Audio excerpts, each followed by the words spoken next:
I had just retired 2 days earlier. After 35 years of teaching at Lincoln Elementary, I had promised myself that I would finally learn the meaning of silence, the kind that isn't broken by the rustle of papers, the scrape of chairs, or children whispering when they think you're not watching. My house, a small 2-bedroom home in Columbus, felt unusually still that morning. Sunlight poured through the lace curtains, soft and forgiving, landing on the travel brochures scattered across my coffee table. Yellowstone, the Grand Canyon, Route 66. My next chapter, I thought. My first chapter just for me. The kettle whistled, and I poured my tea slowly, savoring the quiet. It was almost 4 in the afternoon when the phone rang. The sharp sound sliced through the calm like a blade. I looked at the screen. Brooke. My daughter-in-law. My stomach tightened. She never called unless she needed something. I hesitated, my hand hovering over the phone, but then I reminded myself, I was retired now. Free, untouchable. I could choose when to pick up. Foolishly, I answered. Hello, Brooke. Listen, she said without a greeting, her tone brisk and commanding.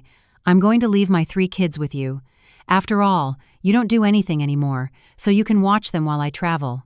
Her words hit me like a slap. You don't do anything anymore. For a second, I couldn't speak. My throat went dry. I stared at the sunlight on the brochures, those dreams of mountains, roads, and freedom dissolving into air. I'm sorry, I finally managed. What did you say? Oh, don't play deaf, she sighed. I said I'm leaving Aiden, Chloe, and Leo with you. I have an incredible opportunity in Miami. A conference. Life-changing. I'll be gone 2 weeks. A conference? I asked carefully. Another one of your marketing schemes? This isn't a scheme, she snapped. This is business. Real business. And you're retired, so you have the time. I'll drop them off tomorrow at 7. Don't give them junk food like last time. Last time? I whispered, even though I already knew the answer. At Christmas, she said. You gave them that sugary nonsense. They were bouncing off the walls. Anyway, you'll manage. I felt the blood drain from my face. The last time I saw my grandchildren had been 6 months ago Christmas Day, for barely 2 hours. Brooke had insisted they leave early to visit the other grandparents, the ones she called the important ones. Brooke, I said, my voice trembling but steadying with each word. I have plans. She laughed. Not softly, not kindly, but with that sharp, metallic sound that always made me think of glass breaking. What plans could a retired old woman have? Knitting? Watching soap operas? Please, Helen, don't be ridiculous. I said I have plans, I repeated. She ignored me completely. Perfect, it's settled then. I'll drop them off at 7. And don't spoil them. They're difficult enough as it is. Honestly, if you'd raised Michael properly, he wouldn't have turned out so. I hung up. The silence that followed was so heavy it seemed to press against my chest. Outside, the neighborhood children were laughing, their bicycles rattling along the pavement. I used to love that sound. Today, it only made me feel old. I looked up at my framed retirement certificate hanging neatly on the wall. Helen Miller, 35 years of service, 35 years shaping young minds, 35 years of patience, compassion, and purpose. And now, in the eyes of my daughter-in-law, I was nothing more than an old woman with free time. But she had made a mistake, a very big one. Because if there's one thing 35 years in a classroom teaches you, it's that lessons are best learned the hard way. I sat down, picked up the phone again, and dialed a number I hadn't used in years. Carol, I said when a familiar voice answered. It's Helen. Remember that thing you told me about the hidden recorders you used during your divorce? Do you still have them? A pause, then a small laugh on the other end. You finally ready to play hardball, Helen? Yes, I said softly. And Carol, does your sister still work at Child Protective Services? She does. Why? Because tomorrow, I said, my voice steady now, I'll be babysitting. When I hung up, I stood in my quiet living room, surrounded by the soft ticking of the old clock on the wall. The sound felt like a countdown. Tomorrow at 7, Brooke would walk through that door with 3 children who barely knew me, children she had taught to see me as useless, outdated, unwanted. But what Brooke didn't understand was this. A retired teacher isn't someone who stops teaching. She just chooses her next students more carefully. That night, I sat by the window, chamomile tea cooling in my hands, watching the streetlights flicker on one by one. My reflection stared back at me, gray hair, tired eyes, a woman the world thought had done enough. But I wasn't finished. Not yet. Tomorrow, the real lessons would begin. And they wouldn't be for the children. They'd be for their mother. That night, I barely slept. Every time I closed my eyes, the words replayed in my mind like a broken record. You don't do anything anymore. They echoed through the dark house, crawling under my skin, poisoning the silence I once cherished. I lay awake, staring at the ceiling fan turning slowly above me, and wondered when I had stopped being a person and become just a grandmother with time to spare. But maybe this moment, the sting, the insult, wasn't the beginning at all. Maybe it was only the final straw in a story that had started decades earlier. I turned on the lamp, took my old photo album from the nightstand, and opened it to the first page. There I was, 22 years old, standing in front of Lincoln Elementary with my first class of bright-eyed children. The photo smelled faintly of dust and chalk. I could almost hear the squeak of the blackboard, the murmur of tiny voices repeating the alphabet. Back then, I believed teaching was the noblest work a person could do, and I still do, but what I didn't know was that it would become more than a career. It would become my armor, my survival. I met Richard a year later. He was calm where I was restless, gentle where I was fierce. He worked in logistics, traveling often, but always came home with a small souvenir, a pressed flower, a pebble, a story. When we married, he promised me a lifetime of adventures. He kept that promise for exactly 7 years. I remember that morning as if it were yesterday. It was October gray, wet, the kind of cold that seeps into your bones. Richard kissed me at the doorway, his jacket already speckled with rain. Just a short trip, he said, back by Friday. Michael was 3, playing on the floor with his wooden blocks. Say goodbye to Daddy, I told him. He looked up, grinned, and waved one of his blocks. It was the last time he saw his father alive. The blizzard hit Interstate 80 around noon. 70 cars caught in the chain collision. I still remember the news anchor's voice trembling as she listed the victims. Richard wasn't on that list, but by the time I reached the hospital, he was barely conscious. 3 days. That's how long he fought. 3 days between life and death, while I sat by his side holding his hand and praying for a miracle that never came. Take care of our son, he whispered on the last night. Make him a good man. And then he was gone. After the funeral, I came home to find a stack of unpaid bills on the kitchen table and a bank balance of $100. Grief didn't have the luxury of time. There was rent to pay, a toddler to feed, and a world that didn't slow down for widows. So I worked mornings teaching at the elementary school, afternoons tutoring at the library, evenings sewing to earn a few extra dollars. Sleep was a rumor.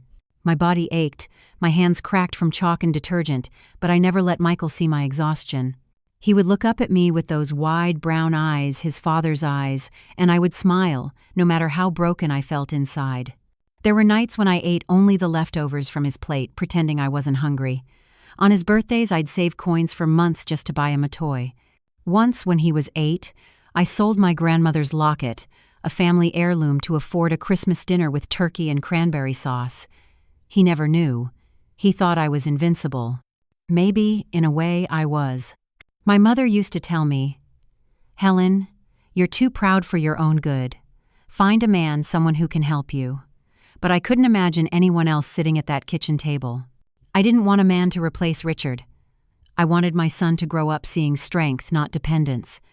And so, year by year, I built our little world with nothing but patience and grit. When Michael got into Ohio State University to study engineering, I thought my sacrifices had finally paid off. The night he told me, I cried not out of sadness, but out of the quiet joy that comes from knowing you did something right. I worked extra hours to help him pay for books. I made him packed lunches well into his college years. He'd roll his eyes but never complained.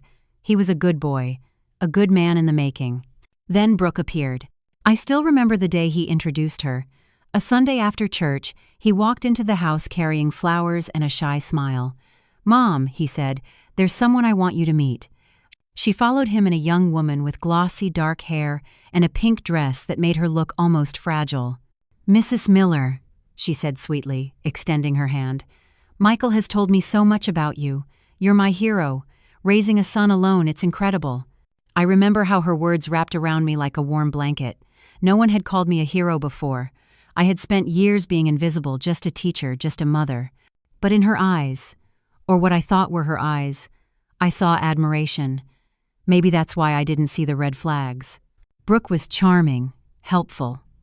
She'd come to the house to cook with me, bringing new recipes, telling stories about her modest upbringing in West Virginia. "My parents struggled just like you," she'd say. "We're alike, you and I." I wanted to believe her. God help me, I did. When they married after Michael's graduation, I paid for half the wedding with my retirement savings. It's an investment in his happiness, I told myself. And when Brooke cried during the ceremony, I thought it was from joy. Now I know it was from disappointment. The wedding wasn't lavish enough for her taste. Little by little, things changed. The compliments turned into comparisons. If Michael had had a father figure, maybe he'd be more ambitious. If you'd saved better, he could have gone to a private university. Small, polite daggers slipped between smiles. I endured them all for Michael's sake. When their first child, Aiden, was born, I thought love would heal everything. I knitted a blanket for 9 months, every stitch a prayer for a new beginning. Brooke looked at it once and said, "Thanks, but we already have one from Nordstrom."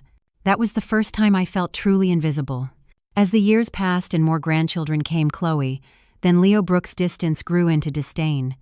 My visits became shorter, my voice smaller. Michael worked longer hours, barely home. Brooke's opinions filled the space between us like smoke, thick, choking, impossible to ignore. And now, after all those years, after all those swallowed insults and silences, she had dared to call me useless. I closed the photo album, my hands trembling slightly. The sun was rising outside, painting the sky the color of old memories. Tomorrow she would arrive with those children, expecting me to bend once more. But she would find something different. Not the quiet grandmother she could command. Not the tired widow who'd spent a lifetime enduring. She would find the woman those 35 years had built, the teacher, the mother, the fighter. And for the first time in decades, I almost smiled. Tomorrow, the real lesson begins. It's strange how manipulation never begins with shouting or cruelty. It begins with charm, with softness, with flattery that feels like sunlight until you realize it's only there to cast a shadow later. That's how Brooke entered our lives. With warmth, with practiced sweetness. After the wedding, she and Michael moved into a small apartment downtown. They'd visit me on Sundays, sometimes bringing pie or flowers. Brooke always made sure to hand them to me herself, as if she were performing kindness before an invisible audience. "You've done so much for Michael," she would say. "I only hope I can make him half as happy as you have." In those days, I believed her. How could I not? I wanted to. For the first time in decades, there was laughter in my kitchen again, a woman's voice echoing beside mine. When Brooke called me Mom once by accident, I almost cried. But little by little, her tone shifted. Not in volume, Brooke never raised her voice, but in precision. Her words began to cut, not by accident, but by design. One afternoon, when she and Michael came for lunch, she looked around my modest living room and said, "It's so cozy here, like a time capsule. You've kept everything exactly the same since Michael was little, haven't you?" I smiled, unsure if it was a compliment. "Yes, this house has good memories." "Of course," she replied, stirring her tea. "Though sometimes clinging to the past makes it hard to move forward, don't you think?" I remember how my son smiled nervously and changed the subject. I pretended not to notice. That was the beginning, the first quiet dismissal of who I was. The second came a few months later, at Thanksgiving. I spent 2 days cooking turkey, stuffing, pumpkin pie, the works. When they arrived, Brooke brought her own dish, a store-bought casserole in a shiny foil tray.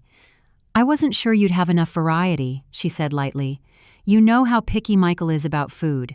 Michael laughed awkwardly, but I saw the small, satisfied gleam in her eyes when I said nothing. After that, it became a pattern.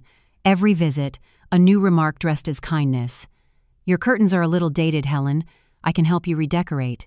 "Michael's shirts smell like old detergent. What brand do you use?" "You really shouldn't live alone. It's not safe for someone your age." I began to feel like a guest in my own home. When their first child, Aiden, was born, I arrived at the hospital with tears of joy and a blanket I had spent months knitting. Each stitch had carried a memory of my own boy, of the nights I stayed up sewing his clothes, of every moment I wished I'd had help. I handed it to Brooke with trembling hands. She smiled tightly. "That's sweet," she said. "But we already have all the baby essentials from Nordstrom. I'll donate this one. It'll make someone happy." She said it as if she were doing me a favor. I wanted to be angry, but when she handed me the baby, my first grandchild, all my resentment melted. His tiny hand wrapped around my finger, and I told myself none of it mattered. As long as Michael was happy, as long as my grandson was safe, I could endure anything. Endurance, I would later learn, is a dangerous virtue. It can make you invisible. When Chloe was born 2 years later, I was no longer invited to the hospital. "It's too chaotic," Brooke said over the phone. "I'll send pictures." I waited by the mailbox every day until one arrived, a glossy photo of Michael, pale and smiling, holding his newborn daughter. Brooke was beside him, radiant. I pinned it to the refrigerator and whispered a quiet blessing. Then came Leo, the youngest. By then, my visits were limited to holidays, carefully timed and always short. At Christmas, I brought gifts I had chosen, with care books, puzzles, small wooden toys. Brooke would smile politely and say, "Oh, they already have that," or "They prefer electronic toys now." When she wasn't looking, I'd see the children's eyes linger on the wrapped boxes. They wanted them, but they had already learned the unspoken rule: never contradict their mother. The first time I truly understood what Brooke was doing was the day she corrected my grandson in front of me. "Say thank you to Grandma, Aiden," I said gently. He hesitated, then glanced at his mother. Brooke's lips curved. "It's okay, honey. Grandma's just old-fashioned. You don't need to say thank you for every little thing. A small thing, maybe." But something broke in me that day. Gratitude was the language of my home, the foundation of how I had raised Michael. To hear it dismissed so easily, it felt like she was erasing me, piece by piece. And Michael, my sweet boy, he was too tired to notice. He worked 14-hour days at the manufacturing plant. He'd come home exhausted, half asleep at the dinner table, nodding along to Brooke's endless stories about new opportunities and business ventures. When I tried to warn him, he just smiled weakly. "Mom, she means well. You worry too much." I stopped trying. Then came the day I wasn't allowed inside my granddaughter's birthday party. Chloe was turning 5. I had spent 3 months saving to buy her the dollhouse she'd pointed to in a catalog, a pink mansion with tiny furniture and painted windows. I wore my best dress, wrapped the gift with silver paper, and drove to their house humming softly to calm my nerves. When Brooke opened the door, her smile was thin as paper. "Oh, Helen, what a shame. It's a small gathering, just school friends and their parents. We wouldn't want you to feel uncomfortable." Uncomfortable. Behind her, I saw a bouncy castle, a clown, a backyard full of laughter, and my son, distracted, pretending not to see me. I carried the dollhouse back to my car, sat there for a long time, and then drove to the orphanage downtown. I handed it to the receptionist and said, "Please give it to a little girl who'll play with it." That night, I cried for the first time in years, not because I'd been excluded, but because I realized I had lost my family without even realizing when it had happened. Brooke hadn't stolen them overnight. She'd done it one smile, one suggestion, one subtle insult at a time, and I had let her. The next morning, I looked at my reflection in the bathroom mirror and barely recognized the woman staring back. Her hair was grayer, her shoulders smaller, her eyes tired from too much silence. That woman had once taught hundreds of children how to stand tall, how to find their voices, and yet here she was, shrinking in her own home. I touched the mirror and whispered, "No more." When Brooke called years later, assuming I'd still be the same quiet woman willing to obey, she was wrong. She had mistaken kindness for weakness. And soon, she would learn the difference. The morning after that phone call felt heavier than any storm I'd ever lived through. The house was quiet, but not peaceful quiet like a held breath, waiting for something to explode. I woke before dawn, the habit of decades in the classroom still wired into my bones. The air smelled faintly of rain and dust. My knees ached as I moved around the kitchen, laying out plates I wouldn't use, boiling water I wouldn't drink. Every motion was mechanical, meant to keep me from thinking about what was coming. Brooke would arrive soon, and she would bring not only her 3 children, but also every bitter word she had planted between us over the years. At 6:45, I stood by the window, watching the gray light crawl across the lawn. My hands were steady, but my heart wasn't. I had prepared myself for battle before parent meetings, angry fathers, troubled students, but this was different. This was family. This was blood. At exactly 7, the sharp sound of her SUV pulling into the driveway shattered the stillness. I didn't move right away. I listened to the slam of the car door, the muffled voices, the hurried footsteps. Then the doorbell rang, not once but twice, as if she were reminding me of who held the power. When I opened the door, Brooke stood there in her pristine white suit, sunglasses perched on her head, her perfume filling the space before her words did. Behind her were 3 small figures, Aiden, tall and sullen at 12, Chloe, 10, clutching a stuffed animal by the ear, and Leo, 7, his eyes already searching for the television. Each child held a suitcase almost as big as themselves. Brooke didn't even step inside. She handed me a folder and a small bag. All their things, allergies, medications, schedules. Try not to mess it up this time. This time? I asked, my voice quiet. She waved her manicured hand.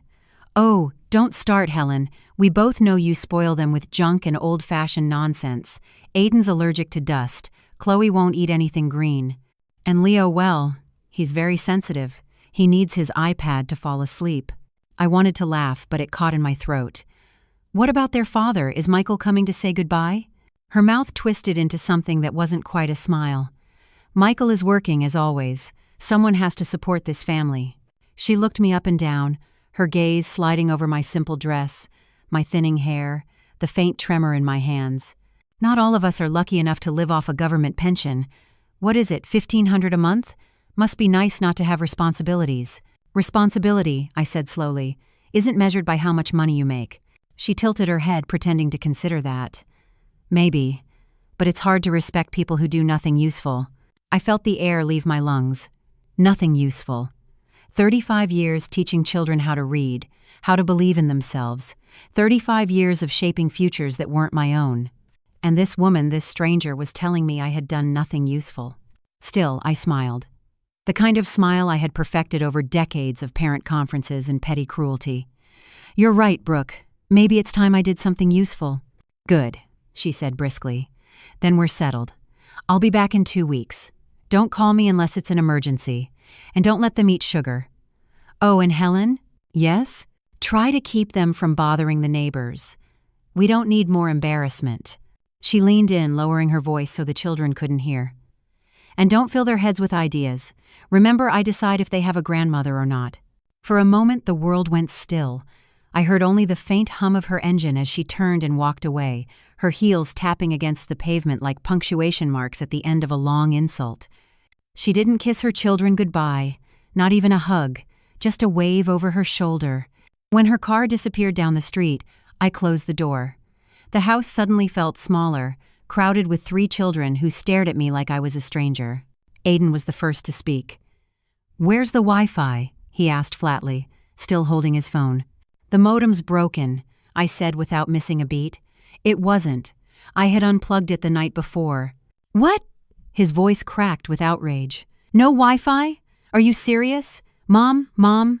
Your mom's gone, I said quietly, and screaming won't bring the internet back. You're the worst grandmother in the world, he spat. That's why nobody likes you. There it was, the poison, straight from Brooke's tongue to his. But instead of anger, I felt something colder, steadier resolve. Chloe crossed her arms. I'm hungry, but I'm not eating anything you cook. Mom says you don't know how to make healthy food. That's why Dad's so skinny. And I want to watch YouTube, Leo added. At home, I can watch it all day. I looked at the 3 of them, these little soldiers trained for war against me. It wasn't their fault. They were only repeating what they'd been taught. Children reflect the home they come from, and their reflections were all fear, entitlement, and absence. Sit down, I said gently. They hesitated, confused by my calmness. You're staying here for 2 weeks, I continued. During that time, there will be rules. You'll eat what's cooked, sleep when it's bedtime, and if you want to use the television or the Wi-Fi, you'll earn it. Earn it? Aiden laughed. We're kids. We don't have to earn anything. Everyone contributes, I said. That's how a family works. That's how your father was raised before your mother. I stopped myself. No, not yet. The lesson had to come slowly. Aiden folded his arms, glaring. I'm telling Mom you're mean. Go ahead, I said. And while you're at it, tell her I found her Facebook page very interesting, especially the photos from Puerto Vallarta last month during her business trip. He blinked, confused. What? Nothing, sweetheart, I said with a smile. Eat your breakfast. It's on the table. 3 pairs of eyes turned toward the kitchen, where I had set plates of warm pancakes, fruit cut into stars, and chocolate milk. Their expressions softened, just slightly. Leo climbed onto the chair first. These smell good. Chloe hesitated. Mom says we shouldn't eat too much sugar. Then eat what you like, I said, turning away so they wouldn't see the small, victorious smile forming on my lips. I had been called many things in my life. Teacher, widow, mother, burden, but never nothing. And if Brooke wanted to believe that a retired teacher had no purpose left, she was about to discover how wrong she was. Tomorrow, I would start teaching again. Not in a classroom, not with books or chalk, but with truth, patience, and 3 children who would soon learn what love really meant. And through them, I would teach their mother the hardest lesson of all. Never ever underestimate a woman who's been underestimated her entire life. The house was silent the next morning, but it was not peace, it was anticipation. A strange sort of tension hummed through the air, like the seconds before a school bell rings. For the first time in years, I felt something alive inside me, a sense of purpose, sharp and clear. The children were still asleep when I woke at dawn. I stood by the kitchen window, watching the fog slide through the yard, soft and silver-like breath on glass. The air smelled of wet grass and coffee. My reflection in the glass looked older, yes, but also different, firmer, awake. I poured myself a cup of tea and smiled faintly. Lesson 1 begins today. At 6:30, I started cooking. Pancakes shaped like animals, bears, bunnies, stars. I sliced apples into hearts, poured chocolate milk into small cups, and laid everything neatly on the table. When I finished, I glanced around my kitchen, the sun spilling through the window, the sound of the old radio humming low. It almost felt like my classroom again, those early mornings when I prepared before the students arrived. By 7, I heard footsteps on the stairs. Aiden appeared first, his hair a mess, his eyes half open, phone already in hand. He stopped abruptly when he saw the table. "What's this?" he asked suspiciously. "Breakfast," I said. "Eat before it gets cold." He sniffed the air. "Smells okay." He sat down, picked at a pancake and took a bite. For a moment, his face softened, but then he quickly composed himself. "It's fine, I guess. I've had better." "That's all right," I said gently. "You'll have time to compare." Chloe came next, dragging her stuffed cat behind her. She froze at the sight of the food. "Mom says we shouldn't eat things with syrup." "Then don't use syrup," I said simply. "There's fruit, milk, and eggs. Choose what you like." She hesitated, then sat down. Leo followed, rubbing his eyes. "It smells like happy," he said quietly, and before I could respond, he climbed onto his chair and began to eat. I almost laughed. Smells like happy. Children have a way of naming things with pure truth. After breakfast, I cleared my throat. "Since you're staying with me for 2 weeks, there are some rules." Aiden groaned. "Rules? Seriously?" "Yes," I said firmly. "Rule number 1, everyone contributes. Aiden, you'll wash the dishes. Chloe, you'll make the beds. Leo, you'll pick up the toys. Rule number 2, no screens until after lunch. Rule number 3, respect is earned here by everyone, including me." "That's not fair," Chloe protested. "Fairness," I said, "means responsibility. At your mother's house, you live by her rules. Here, you'll live by mine." Aiden crossed his arms. "You can't make us." "Try me," I said, smiling. It wasn't a threat, it was an invitation. He looked at me for a long moment, then rolled his eyes and muttered something under his breath. But he stood up and began to carry the plates to the sink. Chloe followed, grumbling, and Leo, still chewing, dragged his stuffed cat to the living room to pick up the toys. As I watched them move around the kitchen, something inside me warmed. They didn't realize it yet, but I wasn't teaching them chores, I was teaching them worth. The kind of worth Brooke had stripped away from them when she taught them that love required no effort, that respect was optional. By mid-morning, the house was full of small sounds, running water, soft laughter, the squeak of a broom. For the first time, the silence that had haunted my home began to fade. At 10, I brought out a basket of colored pencils and paper. "We're going to draw," I said. Aiden frowned. "Why? We're not in school." "Because drawing helps you think," I replied. "And today's lesson is about family. Draw your family as you see it." Leo lit up immediately. Chloe hesitated. Aiden pretended not to care, but after a moment, he sat beside his siblings and began sketching with slow, reluctant strokes. When they were finished, I studied the pictures quietly. Leo's drawing made my heart ache, a house with 3 stick figures, labeled Mom, Dad, and me. No grandma, no brother, no sister. Chloe's was more complex. She had drawn 2 houses, one bright and colorful, labeled Mom's house, filled with toys, sunshine, and a woman with long hair smiling. The other was small and gray, labeled Grandma's house. It had only one window, no people inside. And his was a blank page, with one word written across the top in bold pencil: whatever. I didn't comment. I simply nodded. "Thank you," I said softly. "We'll try again in a few days." After lunch, Aiden asked for the Wi-Fi password. I gave it to him, but not before quietly plugging in a small recording device beneath the dining table, the one Carol had brought me the day before. I hated deception, but I had learned that truth sometimes needed a little help to speak. That afternoon, I let them play in the backyard while I folded laundry. The sky had cleared, blue and endless. For a brief moment, I almost forgot why they were there. They were just children laughing, running, throwing a ball. I heard Chloe's laughter and felt something in my chest unclench. But the peace didn't last. At dinner, as we sat down to eat, Leo asked innocently, "Grandma, why does Mom say you're poor?" The fork froze halfway to my mouth. Aiden looked uncomfortable. "Leo, stop." "No, I want to know," Leo insisted. "She says your house smells bad and that you don't know how to cook." I took a deep breath. "Do you think my house smells bad?" Leo looked around. "No, it smells like cinnamon and coffee." "Then that's all that matters," I said gently. "And as for cooking, taste your food. Then decide." They ate quietly for a few moments. Aiden finally spoke. "Mom says you ruined Dad's life. That's why he works so much." The words were sharp, but I'd prepared for them. "Your father works because he's responsible," I said calmly. "He learned that from me. Responsibility isn't a punishment, it's love in action." Chloe lowered her fork. "Mom says love is giving people everything they want." "No," I said softly. "Love is giving people what they need, even when they don't like it." She frowned, thinking. When dinner ended, the children went to their rooms. I stayed behind, sitting at the table in the half-dark, the clock ticking softly beside me.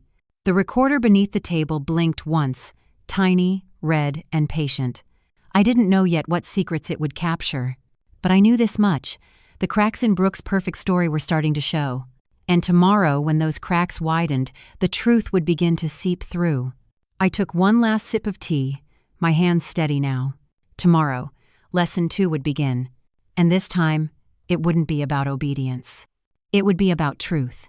The next morning, I woke to the faint sound of rain tapping against the windows, the kind of soft, rhythmic drizzle that used to lull my students into daydreams during spelling lessons. I lay still for a while, listening. The house felt alive now, footsteps upstairs, low whispers, the muffled hum of a child's laughter. For the first time in years, it didn't sound like an empty house anymore.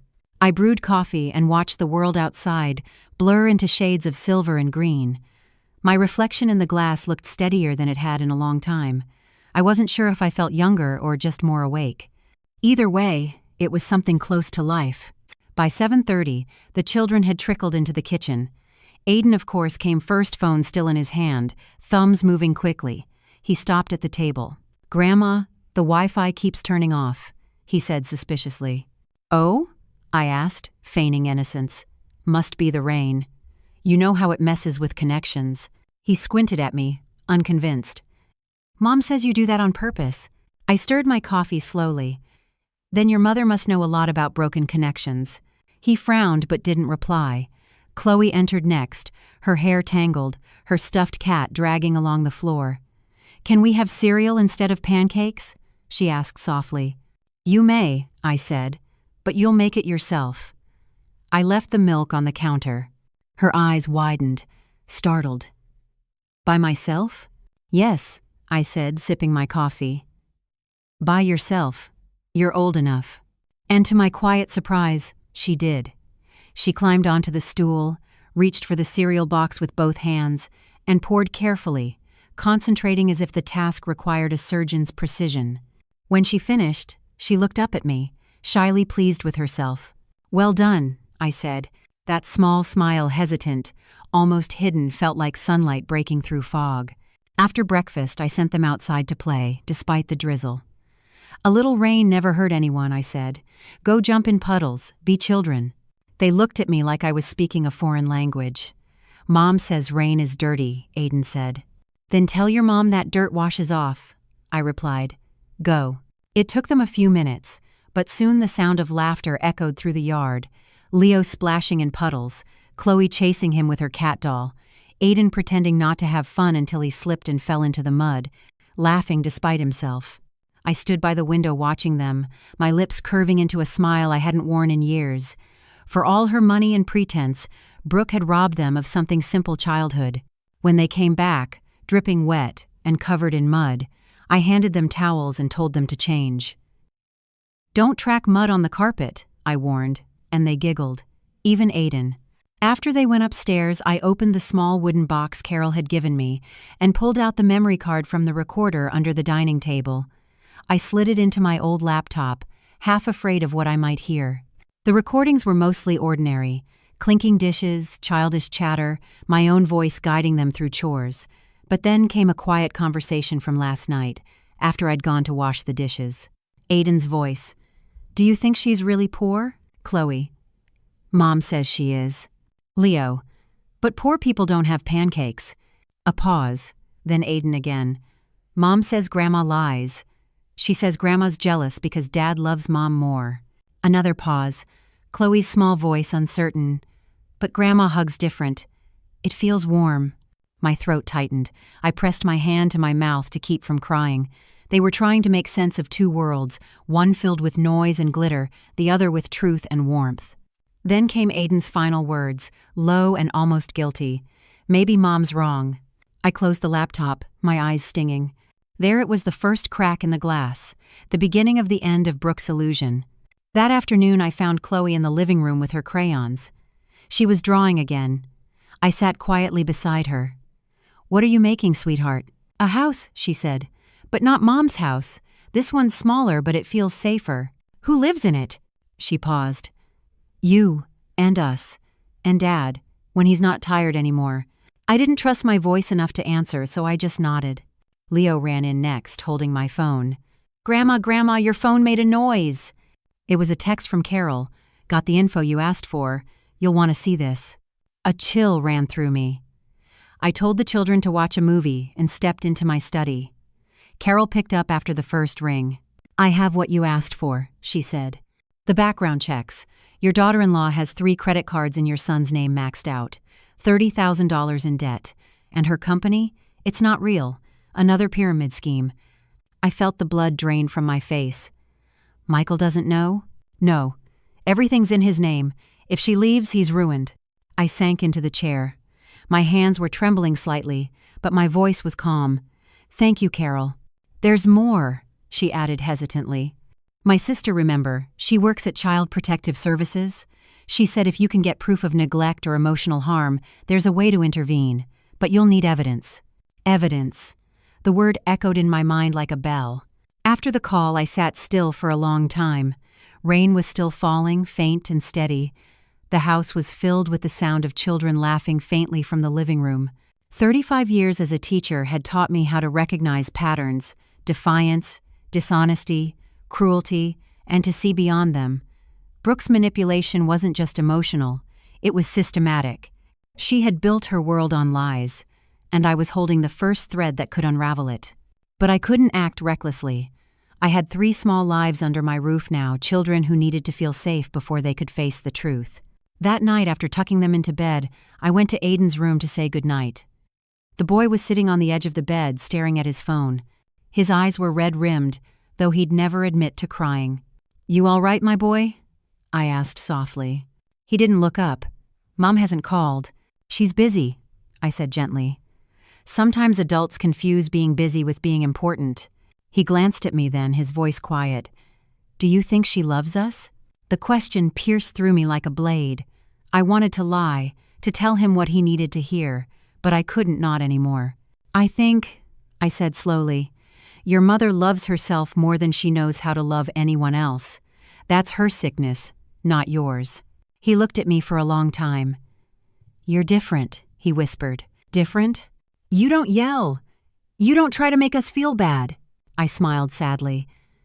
Maybe that's because I've spent my whole life teaching children how to feel good about themselves. He lay down then, pulling the blanket up to his chin. Can I stay here even after Mom comes back? I brushed his hair gently. We'll see, my love. We'll see. When I turned off the light, I saw my reflection in the window again, older, yes, but stronger than I'd ever been. Brooke's glass world was beginning to fracture. And I, the woman she called useless, was the one holding the hammer. The following day dawned brighter, but the air still carried the smell of wet soil and thunder long past. I woke before the sun, my mind already heavy with plans. The night before, I'd barely slept, Carol's words circling in my head like restless birds. $30,000 in debt, fake business, everything in Michael's name. My poor boy. I made coffee and sat at the kitchen table, the same spot where, years ago, I'd graded spelling tests and written lesson plans. Back then, my worries had been small children falling behind in reading, parents who didn't show up for conferences. I used to think those were the hardest problems in the world. But what I faced now wasn't a classroom issue. It was survival. At 6, I heard the creak of footsteps on the stairs. Aiden appeared first, followed by Chloe and Leo, their faces softer than they'd been days ago. Something was shifting between us, something slow, cautious, like the thaw after a long winter. Good morning, I said. Morning, Aiden mumbled, rubbing his eyes. I made oatmeal, I offered, with honey and cinnamon. Leo's face lit up. Like cookies? Healthier, I said, smiling. But close enough. While they ate, I checked my phone. Carol had sent a text. I'm coming by at noon. Bring tea. Short, cryptic, as always.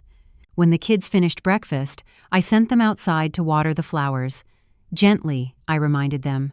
Plants are like people, they need care, not pressure. They laughed, running down the steps, leaving muddy footprints behind them. I cleaned the table and walked into the small study where my old laptop sat humming quietly. Aiden's phone had been charging there all night. I'd seen him forget it the evening before and decided not to remind him. It wasn't right what I was about to do, but neither was what Brooke had done to my family.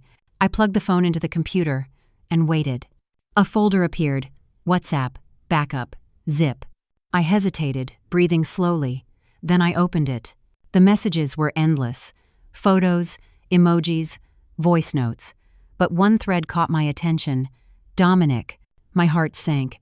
The first messages were months-old sweet words, heart emojis, hotel photos. Then came conversations about money, investments, and trips to conferences. The most recent message froze my blood. Brooke. Michael signed the papers without reading again. I told him it was for the new business, but it's really for the house. Once the deal closes, we're free.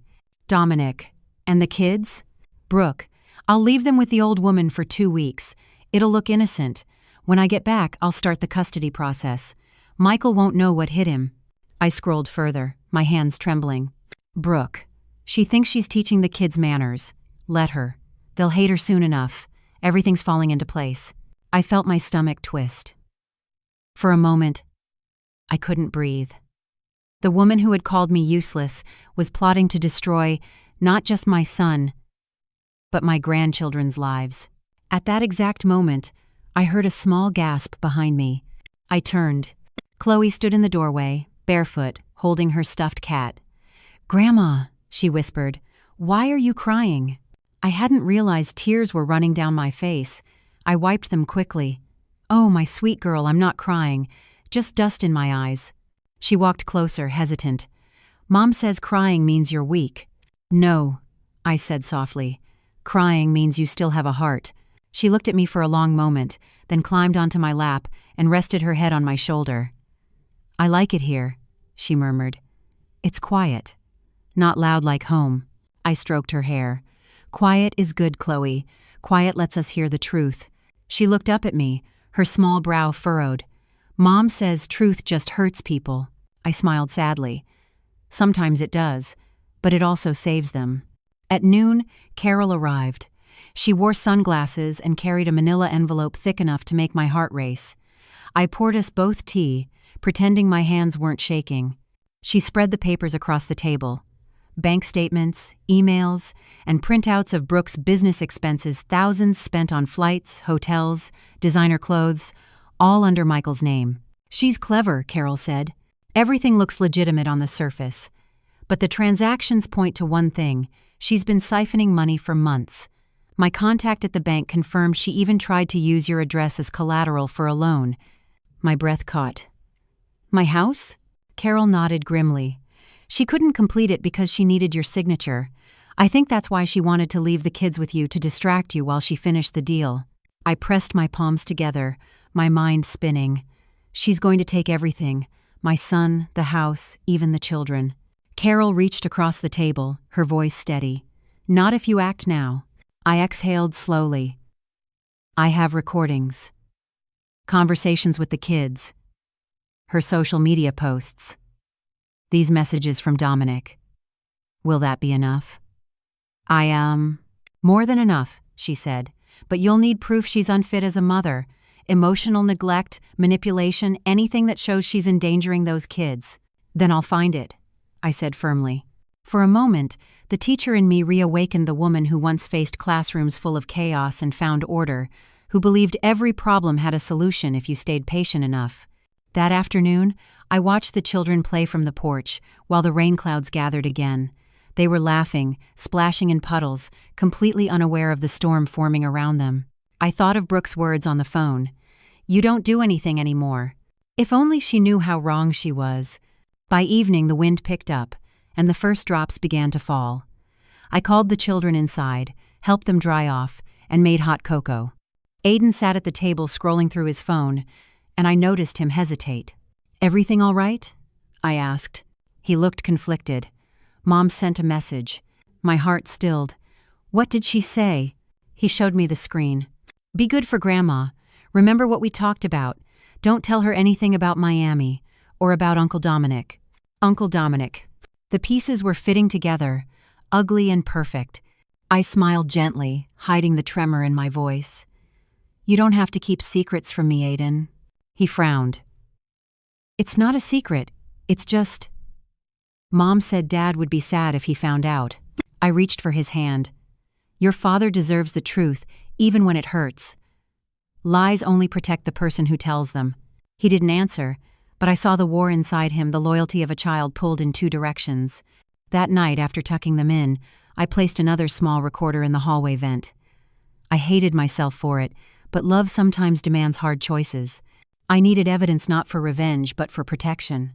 When the house finally fell silent, I sat by the window, watching lightning flicker across the horizon. The wind rattled the old glass panes.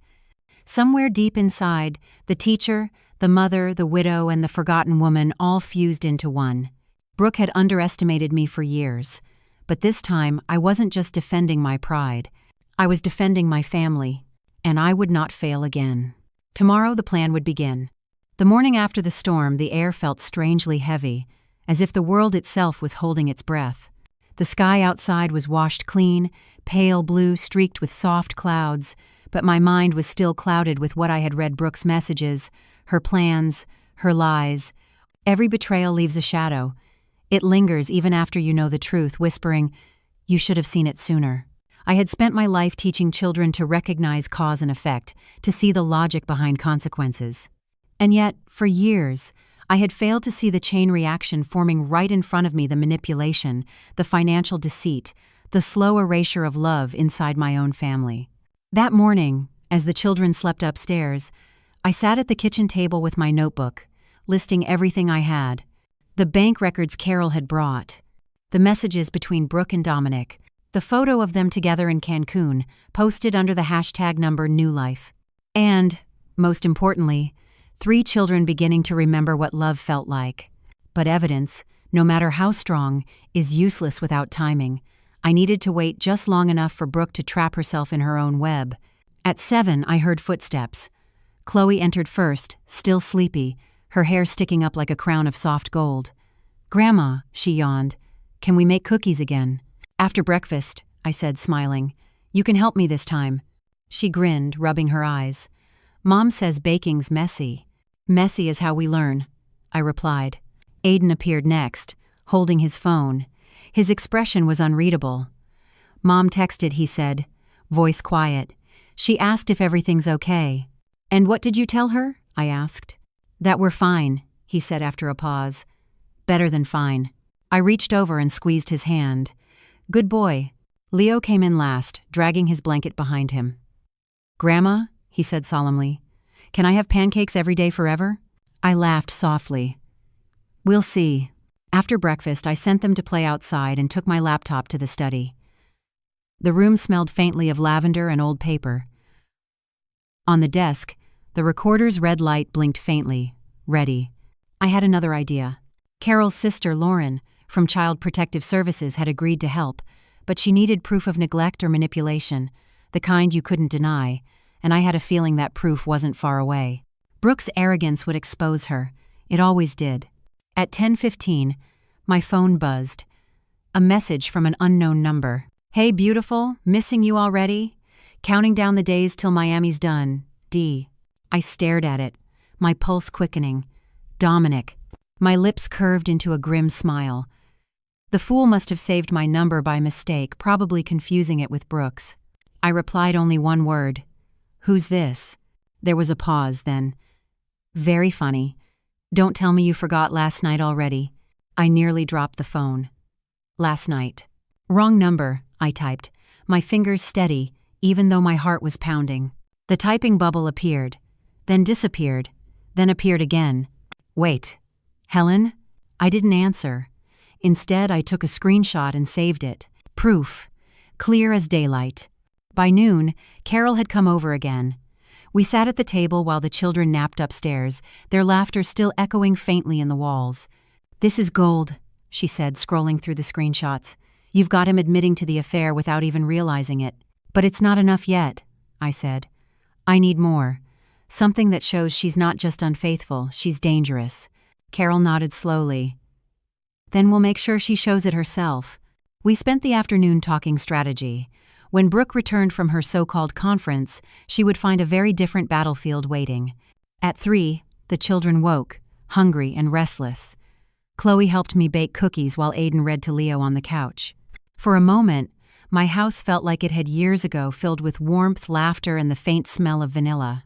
When the cookies came out of the oven, Chloe took one, bit into it, and smiled. "Grandma," she said between mouthfuls, "why don't we ever do this at home?" I dried my hands on a towel. "Maybe because your mom doesn't know how good it feels to make something with your own hands." She frowned. "Mom says it's better to buy things, that it saves time." "Time," I said softly, "isn't something you save, my girl. It's something you spend wisely, and the best way to spend it is with the people you love." Chloe nodded, thoughtful. That evening, as the children played in the living room, I set the small recorder under the end table near the couch. They didn't notice. Aiden asked, "Grandma, can I call Dad tonight?" "Of course," I said. "He'd love that." He smiled, almost shyly. "Mom never lets us. She says he's too tired." I bit back the anger rising in my chest. "Then we won't tell her, will we?" That night, when Michael picked up, the sound of his voice cracked through the silence, like sunlight breaking through clouds. "Dad!" Aiden shouted. "We're at Grandma's. We made cookies and pancakes and—" I motioned for him to lower his voice. Michael laughed softly on the other end. "Sounds like you're having a better time than I expected." Chloe leaned in.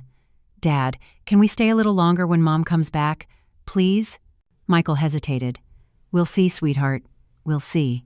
When the call ended, I sat for a while after tucking them in, my thoughts racing. Michael didn't know the half of it.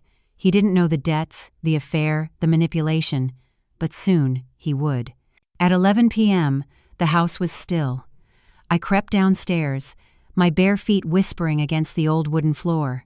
I retrieved the recorder from under the end table and plugged it into my laptop. The first few minutes were just the kids laughing, talking about cartoons, fighting over cookies.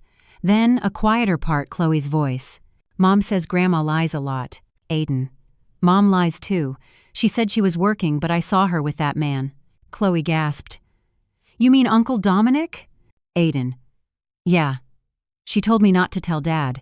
She said it would make him sad." Leo. "Mom says she's getting us a new house, with a pool." Chloe. "But Dad won't come?" Leo. "No, she said he doesn't like fun." I froze, every word sinking into me like ice. They knew. The children had seen more than they should have. They were being manipulated, conditioned to believe their father was the problem, that their mother's betrayal was normal. I played the clip again, my fingers trembling. Then I copied the file, labeled it Proof 1, MP3, and saved it to a flash drive. I sat back, staring at the dark screen of my laptop, my reflection barely visible. There it was, the beginning of the end. Brooke had built her world out of lies, but she'd left cracks in the glass. And through those cracks, the truth was beginning to pour in. I closed the laptop, took a deep breath, and whispered into the empty room, "Class dismissed." Tomorrow, I would call Michael. It was time for my son to learn the truth about the woman he thought he loved.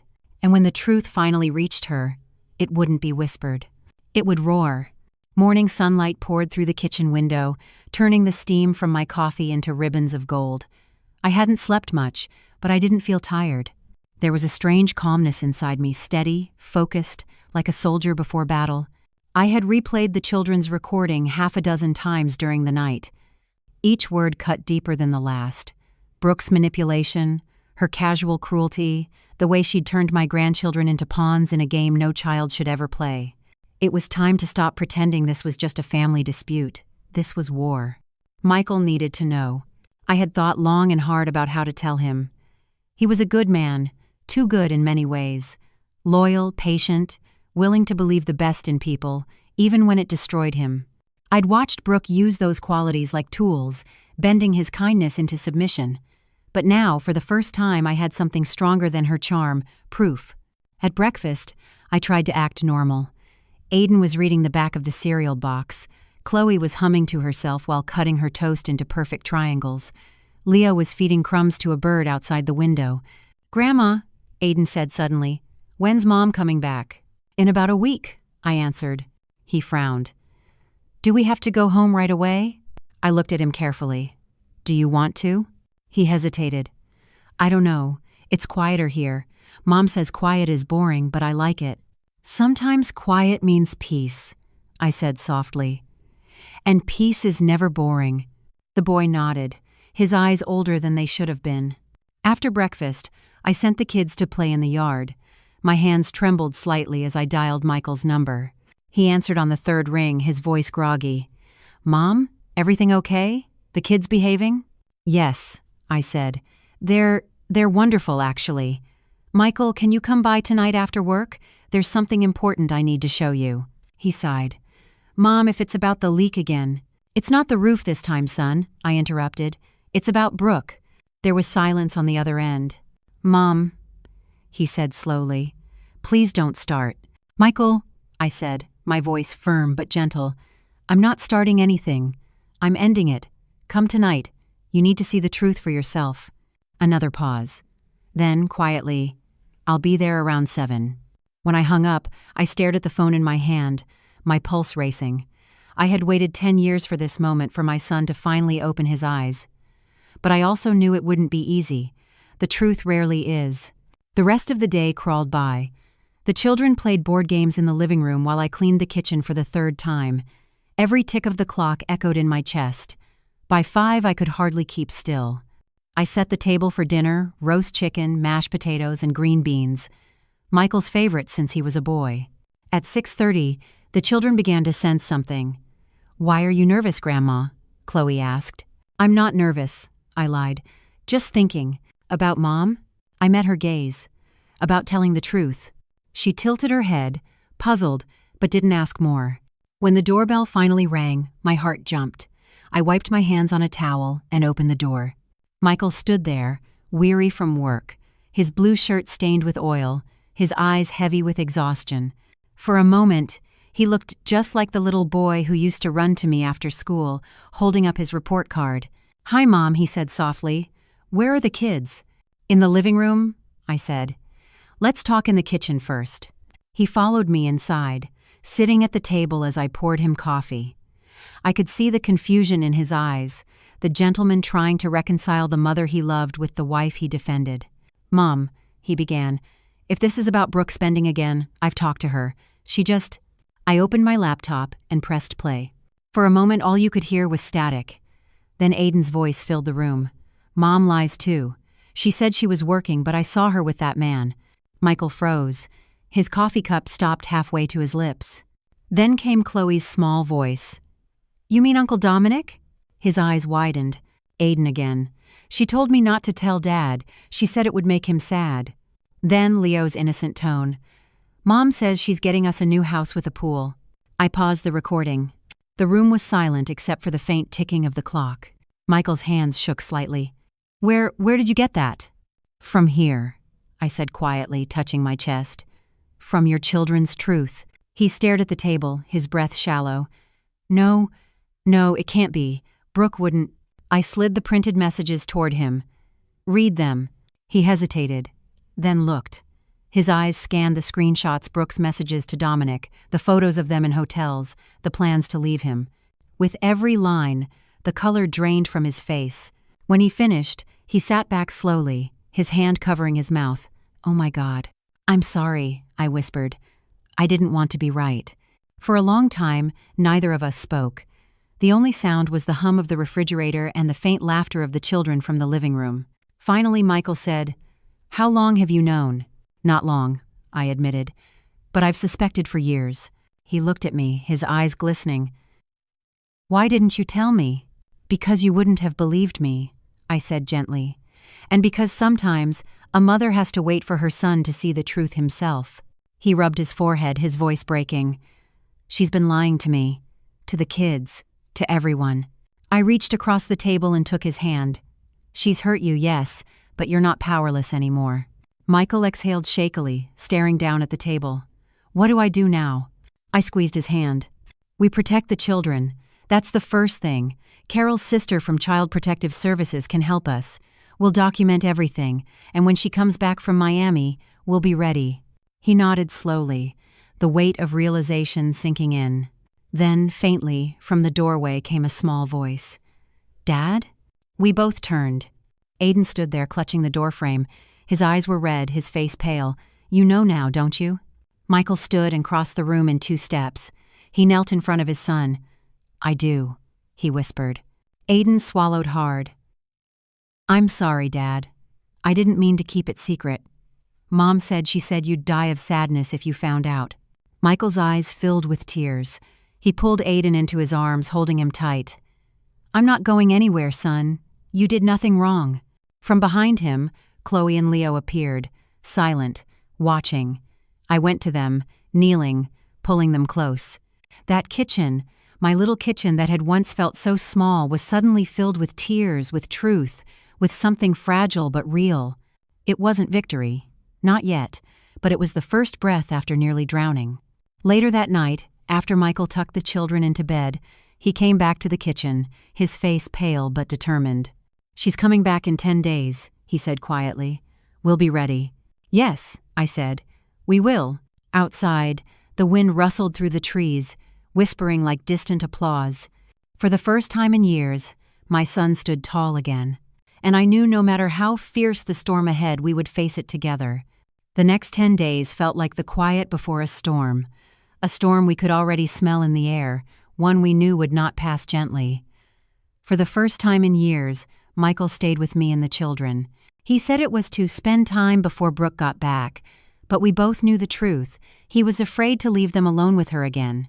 In that time, our house became something different, half home, half battleground, half sanctuary. Each day had its rhythm.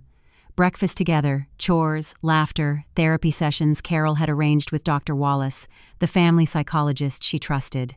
The doctor said the children were showing clear signs of emotional manipulation and chronic stress. "They've been raised under fear," disguised as love, she told me after her first visit. It'll take time, but they can recover if they stay here.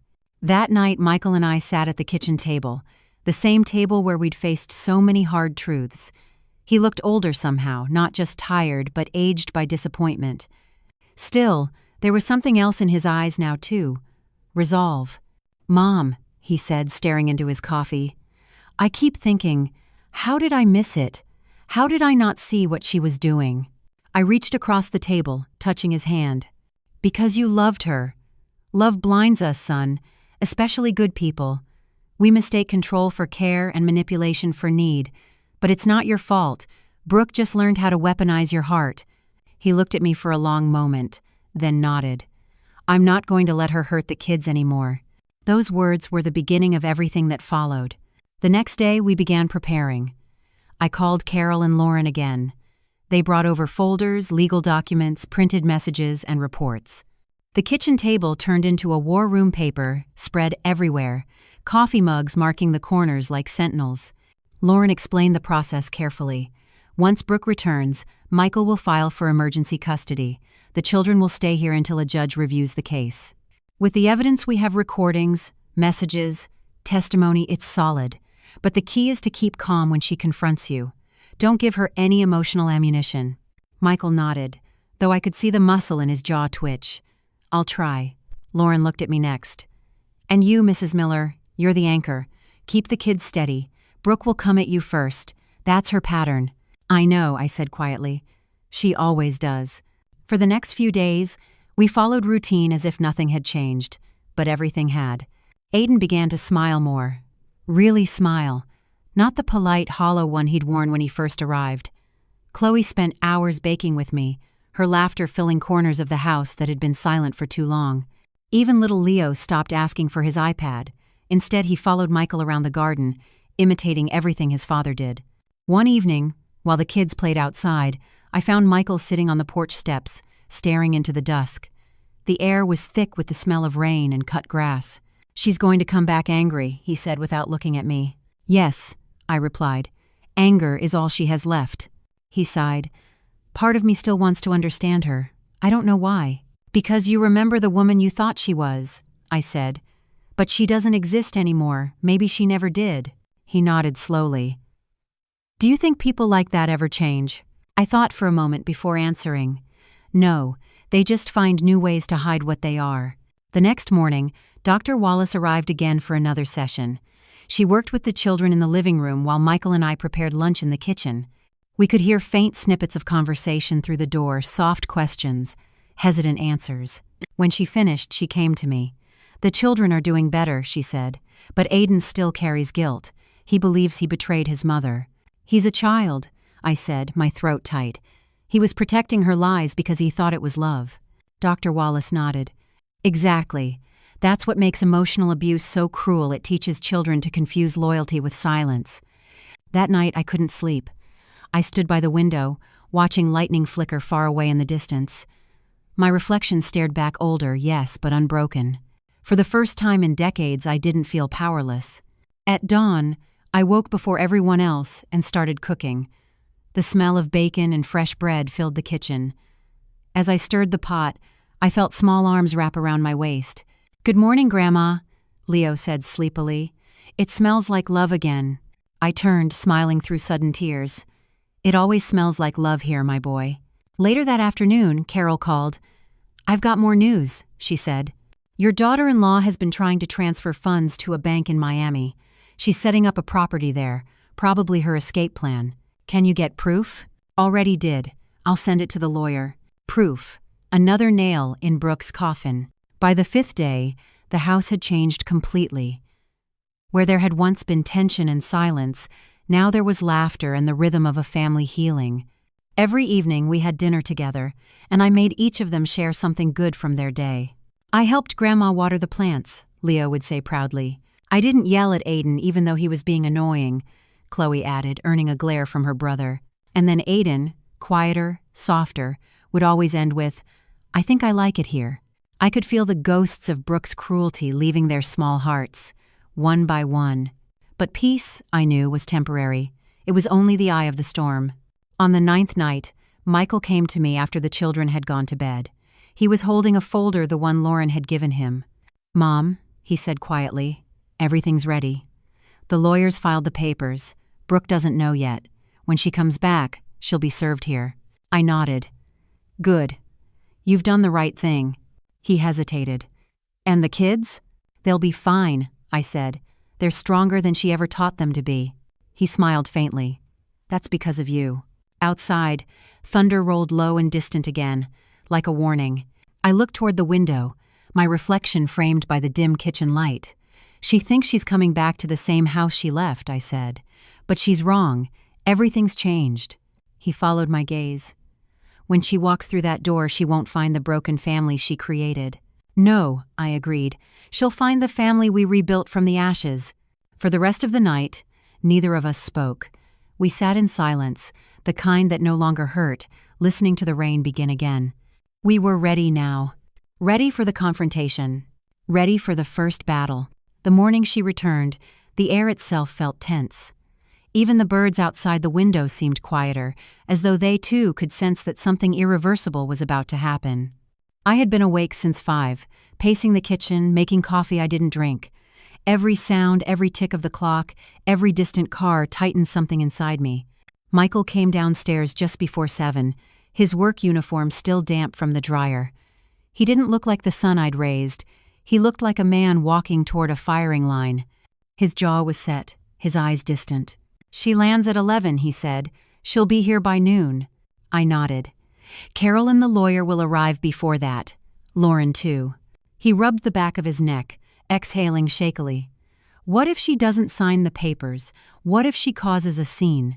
"She will," I said simply. "That's what people like Brooke do when they lose control. They make noise. But remember, the truth doesn't need to shout. It just stands." He nodded slowly.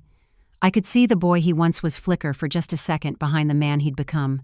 I wanted to reach out, to hold him, to tell him that everything would be okay. But we were past soft comforts now. What he needed wasn't reassurance, it was courage. By 10, the house was in order. The lawyer, Mr. Martinez, had arrived, a quiet man with the kind of eyes that had seen too many battles and never blinked. He reviewed the documents at the table, speaking in low, calm tones. Lauren from CPS came next, her briefcase heavy with files. And Carol, bless her, brought pastries as if we were hosting a Sunday brunch instead of preparing for war. The children were at Carol's house across the street, safe, unaware of the storm building here. I'd told them Brooke wanted to rest after her trip before seeing them. It wasn't a lie, not exactly just protection. By 11:30, the room had gone silent. The smell of coffee and legal paper hung in the air. Michael stood by the window, his fingers tapping against the sill. I sat opposite the lawyer, my palms resting flat on the table, every second stretched thin. At exactly 12:03, we heard the engine. The sound of Brooke's SUV rolling into the driveway felt like thunder cracking open the world. My heartbeat quickened, but my face stayed calm. Years in a classroom had taught me how to look unshaken, even when my insides trembled. The front door swung open without a knock. Of course it did. Brooke had never known boundaries. She stepped inside, the picture of composure, her sunglasses perched on her head, a new designer bag hanging from her arm. "God, it's hot," she said loudly, fanning herself. "Michael, what are you doing here? You should be at work. And where are the kids? I hope you didn't spoil them too much, Helen. It's hard enough to—" She stopped when she saw Mr. Martinez. Her eyes narrowed. "Who is this?" Michael turned from the window. His voice, when it came, was calm but cold, colder than I'd ever heard it. "This is Mr. Martinez, Brooke, my attorney." Brooke blinked, momentarily off balance, then laughed. "An attorney? Michael, please. What is this, some kind of joke?" "No," he said, "it's over." The laughter died. "Over? What do you mean, over?" Mr. Martinez spoke then, his tone smooth and professional. "Mrs. Miller, I represent your husband in the divorce and emergency custody proceedings he has initiated." Brooke's face drained of color. For a moment, she simply stared. Then, forcing a brittle smile, she turned to Michael. "Honey, what has your mother told you this time? You know how she gets old people, they imagine things." "Stop," Michael said sharply. She froze. "Don't talk about her like that," he continued. "Not today, not ever again." A flicker of real fear crossed her face. "Michael, you're scaring me. What's going on?" I reached for the laptop on the table and pressed play. Her own voice filled the room. "The brats get in my way. As soon as I can, I'll get rid of them. Michael is such an idiot he won't even notice." The words hung in the air like smoke. Brooke's mouth fell open. That's fake. That's illegal. You can't record me without—" "It's also illegal," Mr. Martinez interrupted smoothly, "to open credit cards in your husband's name without his consent. $30,000 in fraudulent debt. I have the statements here." Brooke's composure cracked. "I don't know what you're talking about." Michael placed a folder on the table. "You do, and so do I now," I added quietly. "And there's the property in Miami, the one you bought under Dominic's name, with money you stole." Her eyes darted between us. "This is insane. You can't prove any of this." Mr. Martinez slid a document across the table. "Actually, we can, and we already have." She looked at me then, really looked at me, and for the first time, I saw panic flicker behind her anger. "You," she hissed. "You've always hated me. You poisoned Michael against me." "No," I said softly. "You did that yourself. I just turned on the light so he could see." Her breathing quickened. "You think you've won? I'll take my children and walk out of this house and you'll never see them again."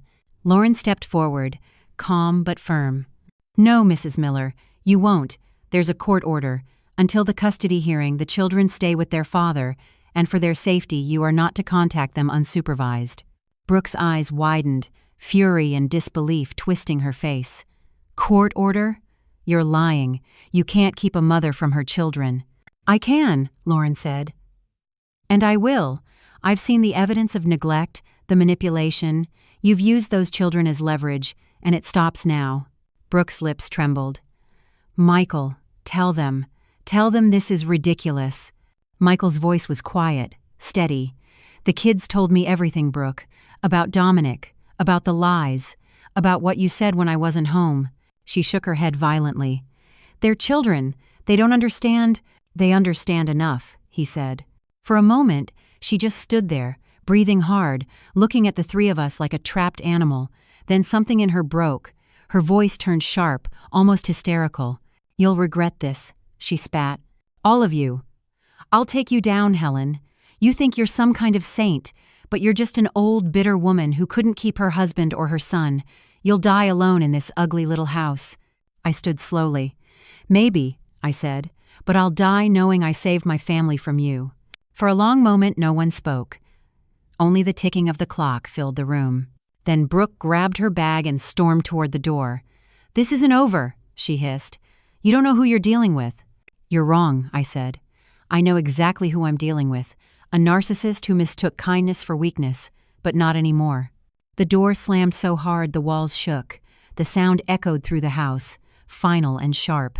Michael sank into a chair, burying his face in his hands. "It's really over," he whispered. I placed a hand on his shoulder. "No, son, it's just beginning. Now we rebuild." Outside, thunder rumbled again in the distance, but this time I wasn't afraid. Because storms, I'd learned, don't destroy everything. Sometimes they clear the air. The days that followed were eerily quiet, as if the house itself was holding its breath. But peace built on confrontation is fragile. It trembles, waiting for the next strike. And I knew Brooke wouldn't disappear quietly. Women like her never do. On the second morning after she left, I woke to the sharp sound of the phone ringing. My heart jumped before I even answered it. "Mrs. Miller?" The voice on the other end was official, clipped. "This is Officer Daniels from the Columbus Police Department. We received a report from Mrs. Brooke Miller alleging that her children are being held against her will. She's filed a claim of unlawful custody interference." My hand tightened on the receiver. "She what?" "Ma'am, we'll need to visit your residence to confirm the children's well-being." "Of course," I said calmly, though my voice shook slightly. "You're welcome anytime. They're safe here with their father." By the time I hung up, Michael had come down the stairs, half-dressed for work, his face pale. "What's wrong?" "She called the police," I said. "She's claiming we kidnapped the kids." He stared at me, disbelief giving way to fury. "She wouldn't—" "She would," I interrupted. And she did. Lauren from CPS arrived less than an hour later. She was calm, efficient, her badge visible at her collar. When the officers came, she greeted them like old colleagues. "I've been assigned to this case," she said smoothly. "Everything's documented. The children are safe, and a temporary custody order has already been approved by Judge Avery." The officers checked the papers, glanced around the house, and softened immediately. One of them even smiled faintly at Leo, who was building a Lego tower on the floor. After 10 tense minutes, they apologized and left. As soon as the door closed, Michael slammed his fist against the counter. "She's trying to destroy us. She's trying to survive," I said quietly. "The only way she knows how, through control and chaos." That afternoon, I sat at the kitchen table while Lauren wrote her report. Her handwriting was neat and steady, the ink gliding smoothly over the paper. "She'll escalate," she said without looking up. "Expect it. Narcissists can't handle public exposure. She'll use social media next, smear campaigns, victim narratives, false accusations. Don't engage." She was right. By that evening, Brooke's war had gone digital. I opened Facebook and saw her post already spreading. "After years of abuse, I finally took my kids and left my husband's toxic family. Now my manipulative mother-in-law is holding them hostage. Pray for me." Hundreds of comments poured in, friends, acquaintances, strangers offering sympathy. Some called her brave, some promised lawyers, others demanded justice. My stomach turned as I read her words. "She's painting herself as the victim," Michael muttered behind me, reading over my shoulder. I nodded. "She's not fighting for her children. She's fighting for her image." Within hours, the calls started, reporters, bloggers, even a local parenting group asking for statements. I said nothing. I told Michael to say nothing. The truth didn't need defending. It only needed time to stand. That night, while the children slept, I sat alone in the living room, listening to the rain tapping the windows. For a moment, I almost felt pity for Brooke. People like her live in a world made of mirrors. They reflect, distort, manipulate, but they never truly see themselves, and when the mirrors break, they're left staring into a void. The next morning, she made her next move. Michael's company HR called. "We received an anonymous tip alleging harassment and financial misconduct on your part," the voice said. "We're required to investigate." Michael looked stunned. "She's trying to get me fired." "Yes," I said simply. "And if she can't break your heart, she'll go after your livelihood." He sat down, burying his face in his hands. "Mom, I don't know how much more of this I can take." I knelt beside him, placing my hand on his arm. "You can take it, Michael, because you're fighting for something she doesn't understand: peace." For days, the attacks continued. Emails to the school accusing me of neglect, fake reviews on my old teaching website, calls to Carol's office claiming elder abuse. Each lie was sharp, but it dulled over time, losing its edge as the truth quietly worked behind the scenes. Lauren submitted her official CPS report, backed by the recordings, therapist notes, and financial evidence. Carol's lawyer filed restraining orders. And finally, after 2 weeks of tension that felt like months, a letter arrived from the court. Preliminary hearing, custody, and protective orders. Date: September 12th, 10. 0 amperes. The weight of those words almost made me cry. It was the first sign that justice was beginning to move, not swiftly, not loudly, but inevitably. That night, I cooked dinner as if everything were normal. The children laughed, the air smelled of garlic and butter, and for a brief moment, I allowed myself to breathe. But then, as I was drying dishes, I heard a car pull into the driveway. Headlights flashed across the window. My heart stopped. Michael stepped into the hall. "Stay here," he said, his voice low. I peeked from the window. It was Brooke. She was standing in the rain, soaked but smiling a wild, hollow smile. "She didn't knock this time," she shouted. "Michael, you think you can take my children from me? You think I'll let her control you again?" Her voice echoed off the houses, sharp and furious. Michael opened the door but didn't let her in. "Go home, Brooke. You're not supposed to be here." "Don't you dare tell me what to do," she screamed. "Those are my children. You're all monsters." Lauren, who had stayed nearby for protection, called the police immediately. Within minutes, 2 cruisers arrived, lights flashing through the rain. Brooke didn't resist when they approached her. She just laughed, a hollow, broken sound that made my chest tighten. "He'll come back to me," she said to one of the officers. "He always does. He's weak, and she's old." But Michael didn't move. He stood tall, silent, watching as they led her away. When the sirens faded into the distance, the house went completely still. Only the rain remained, steady and endless. I closed the door and turned to my son. His face was pale but firm. "She's gone," he said quietly. "For now," I replied. He nodded, his voice barely above a whisper. "I don't even know who she was anymore." "You never did," I said softly. "None of us did. But we will not let her destroy what's left." That night, after everyone had gone to bed, I stood by the window once more, the rain tracing lines down the glass like the trails of time itself. The storm outside had passed, but I knew this wasn't the end. People like Brooke don't surrender. They retreat, waiting for the next chance to strike. But I wasn't afraid anymore, because now she wasn't the only one who knew how to fight. The courthouse was colder than I expected. Not the kind of cold you feel in your bones, but the sterile, hollow chill of bureaucracy, of places where lives are dissected under fluorescent lights. We arrived early that morning, the air outside thick with autumn fog. Michael walked beside me in silence, his shoulders tense, his eyes fixed ahead. Inside, everything smelled faintly of paper and disinfectant. The children stayed with Carol in the waiting area, drawing quietly at a small table. I could see Aiden gripping Chloe's hand under the table, pretending not to. They understood more than anyone gave them credit for. Brooke arrived 10 minutes before the hearing, flanked by her lawyer, a slick man in a tailored suit who looked like he smiled only when billing hours.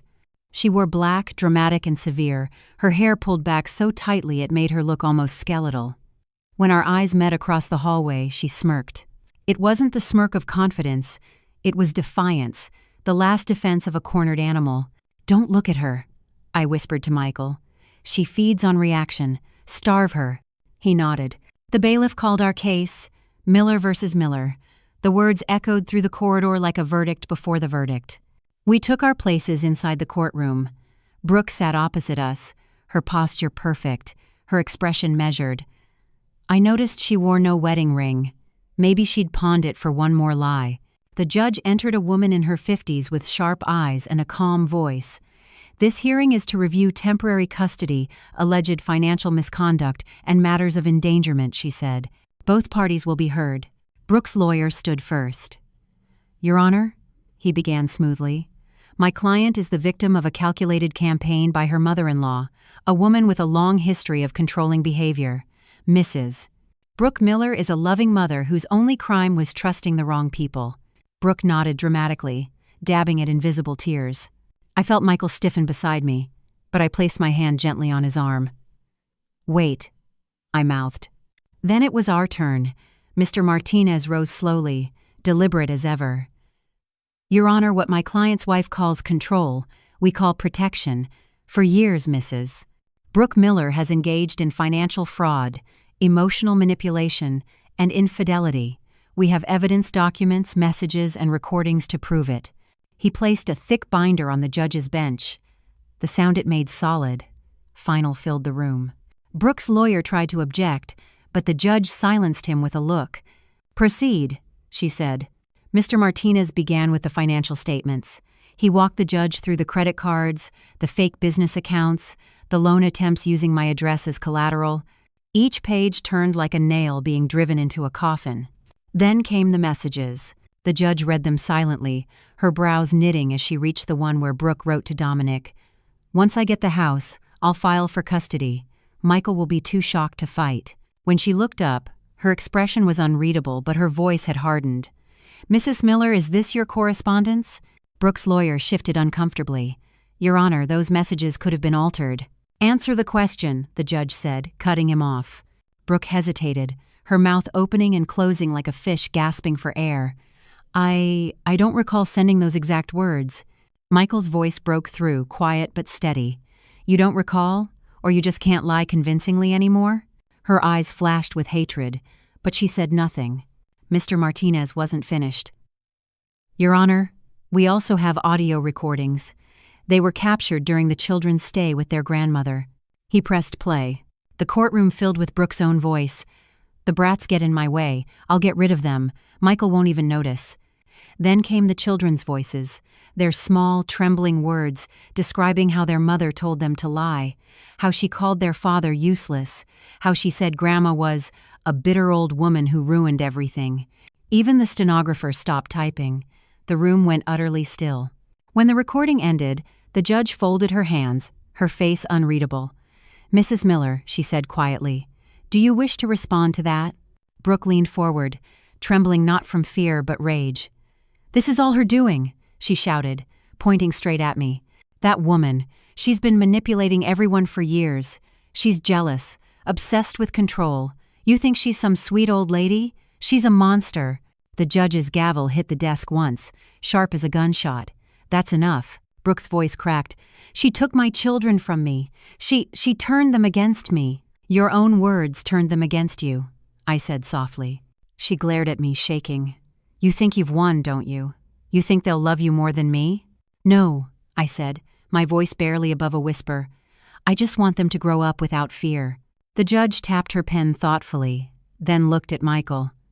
"Mr. Miller, do you wish to retain full custody?" Michael swallowed hard. "Yes, Your Honor, for their safety and for their peace." After several tense minutes of silence, the judge spoke. "I've seen enough." She turned to Brooke.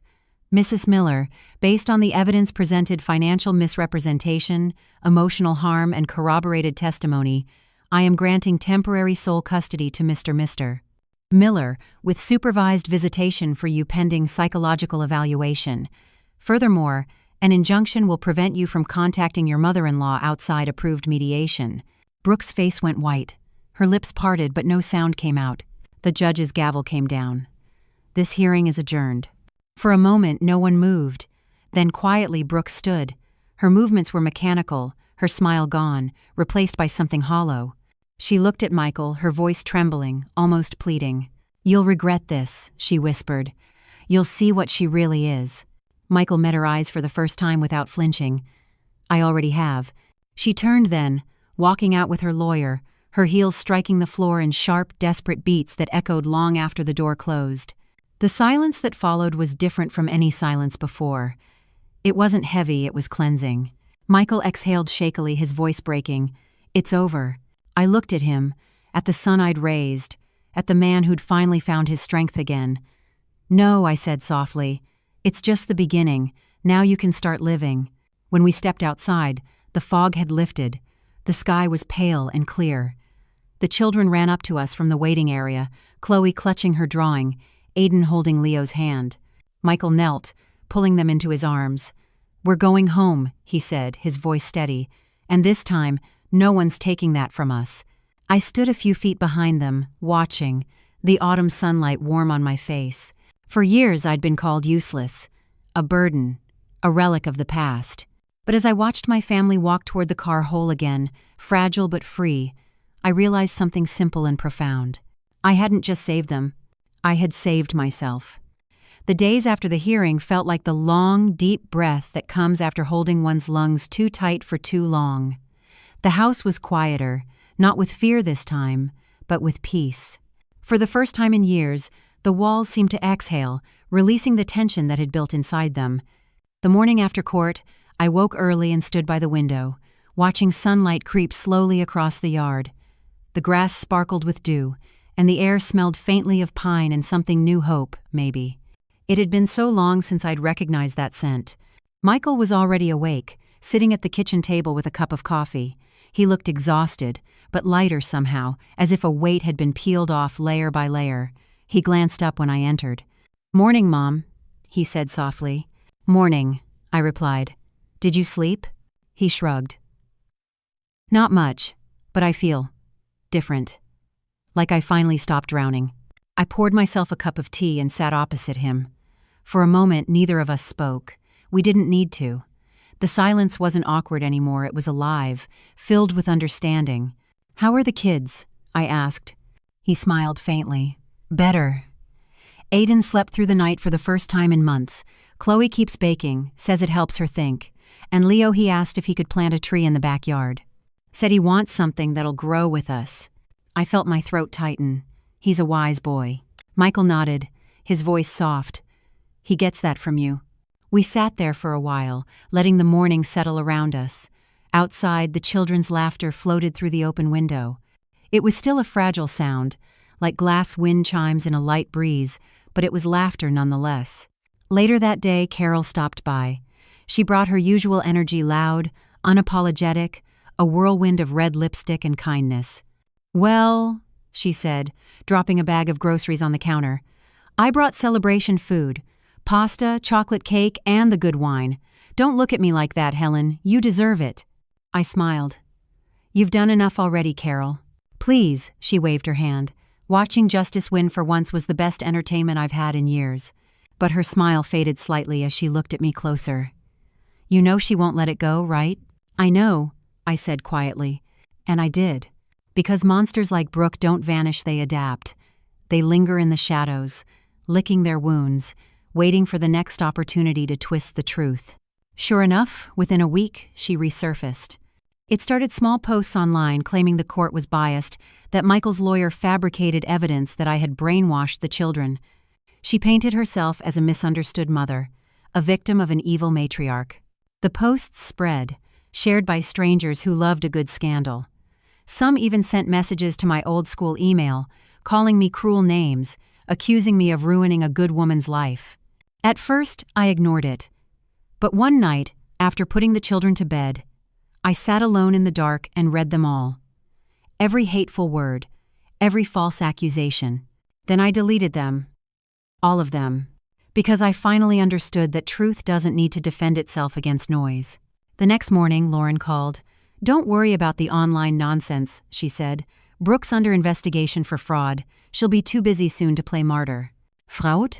"Yes. The Miami property. The bank traced the transfers. Dominic has already flipped on her to save himself." I almost laughed a small, disbelieving sound. "Of course he did. They always eat each other when there's nothing left to take." Lauren's voice softened. "You did good, Mrs. Miller. You saved those kids." After the call, I went outside.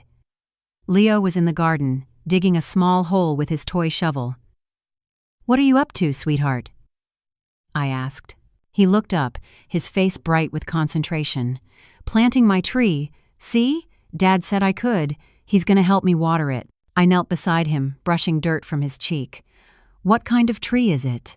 He grinned. "Apple. So when I'm big, I can climb it and see everything."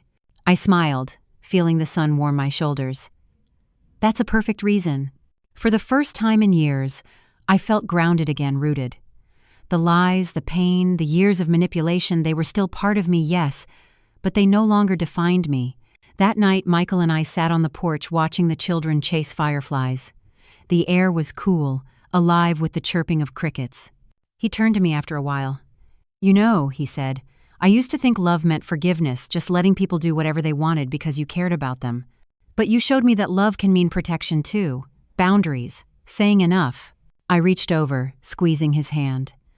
"Love without truth is just fear in disguise." He nodded, his eyes glistening in the twilight. For a while we said nothing more. We didn't need to. Then, just as the sky deepened to indigo, Aiden came running up the steps. "Grandma," he said breathlessly, "look." In his hands was a small mason jar filled with flickering light, 2 fireflies dancing against the glass. "They glow brighter when they're together," he said proudly. I smiled, brushing his hair back.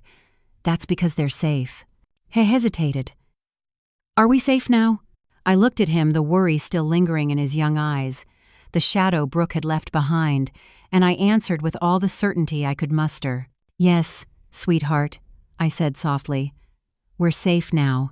That night, after the children went to bed, I walked out to the garden. The moon was high, casting silver light over everything. I stood beside Leo's small apple sapling, its fragile leaves trembling in the breeze. And for the first time in years, I prayed. Not for revenge, not even for justice. I prayed for peace, for my son, for the children. And though it shamed me for Brooke too, because no one sinks that deep into cruelty without drowning in their own emptiness first. As the wind brushed through the trees, I closed my eyes and whispered to the night. Let it end here. The past was ashes now, but from those ashes something new, something stronger had begun to grow. For a while I believed it was truly over. The court had spoken. The children were healing. Michael was working again, steady and hopeful for the first time in years. Our lives had begun to settle into a rhythm of fragile, precious normal. But peace has a way of testing you. It makes you believe you've reached the end of your trials, only to whisper, "Not yet." It happened on a Saturday afternoon in late October. The leaves had started to turn, a mosaic of gold and crimson across the yard. The children were raking piles just to leap into them again. Their laughter filled the air, pure, unfiltered joy. I was on the porch, sipping tea and sewing a small tear in Leo's sweater, when I saw the car. A black sedan. It pulled up slowly, hesitating before the driveway, then stopped. My heart stilled. The door opened, and Brooke stepped out. She looked nothing like the woman who had once strutted through my kitchen in designer clothes and cruelty disguised as charm. Her hair was unkempt, her makeup smeared, her once perfect posture slightly bent. But her eyes, those sharp, calculating eyes, were the same. I stood up slowly. "You're not supposed to be here."